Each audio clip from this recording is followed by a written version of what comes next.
From the moment of my arrival, I had the constant and palpable sensation of being watched.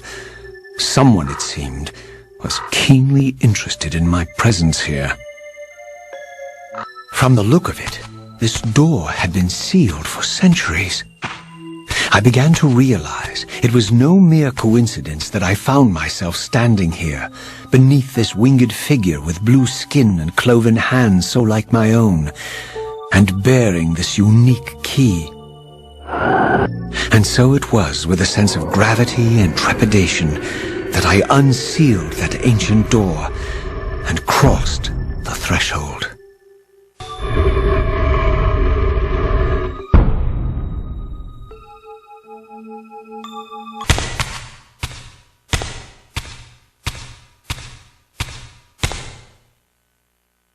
As I entered the chamber, I sensed that it had been sealed for hundreds, perhaps thousands of years.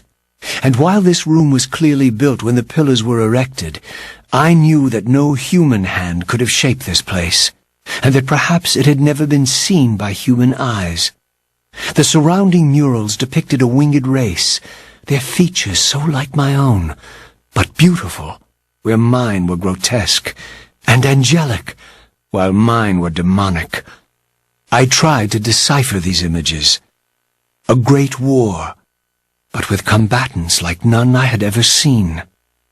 The pillars, raised by this winged race, who thus defeated their adversaries. The winged beings again, writhing in agony, apparently afflicted with the same bloodthirst I had so recently suffered. And throughout the chamber, inscribed everywhere, images of the Reaver itself. Was this what Kain had urged me to discover? I wondered. Lies, Raziel.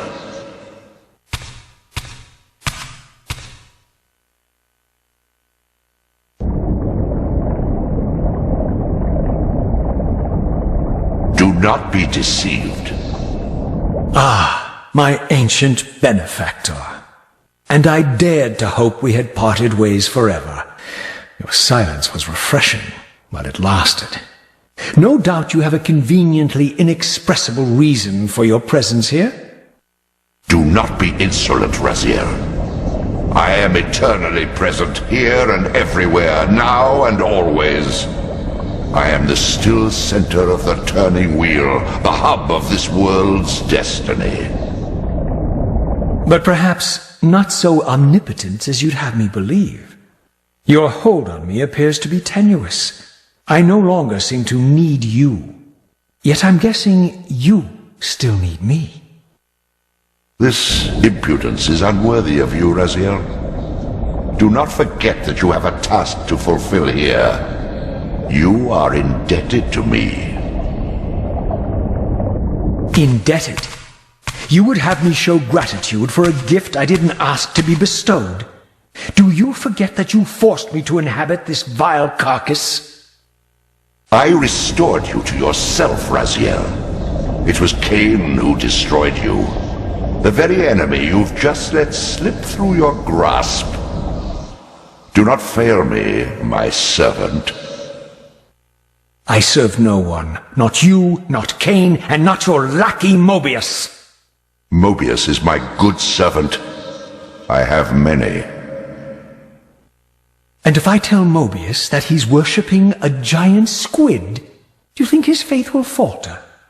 You have grown willful, Raziel. But beware. To embrace a serpent is to invite poison into your heart. Kain is a sinuous beast. He will seduce and deceive you. You pride yourself on your free will, yet you let that degenerate deter your resolve. I harbor no illusions about his integrity, nor anyone else's. In fact, I am beset by manipulation on all sides. I merely seek the truth. These are the fathomless truths, Raziel. The agony of birth and death and rebirth. This is the wheel of fate, the purifying cycle which sustains all life. Vampires are an abomination, a plague which leeches this land of its spiritual strength. They obstruct the flow of life and death.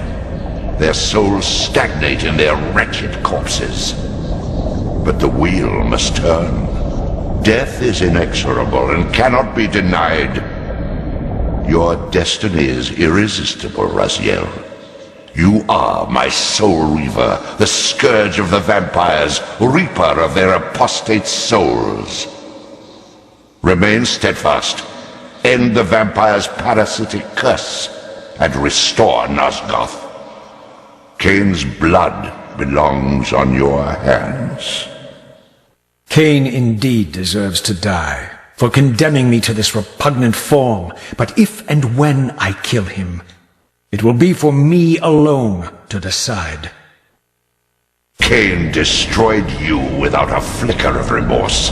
He tore the soul from your noble corpse, and after you had served him faithfully for 1,000 years, he discarded you in the abyss on a jealous whim. Remember your rage, Raziel. Let it guide your hand.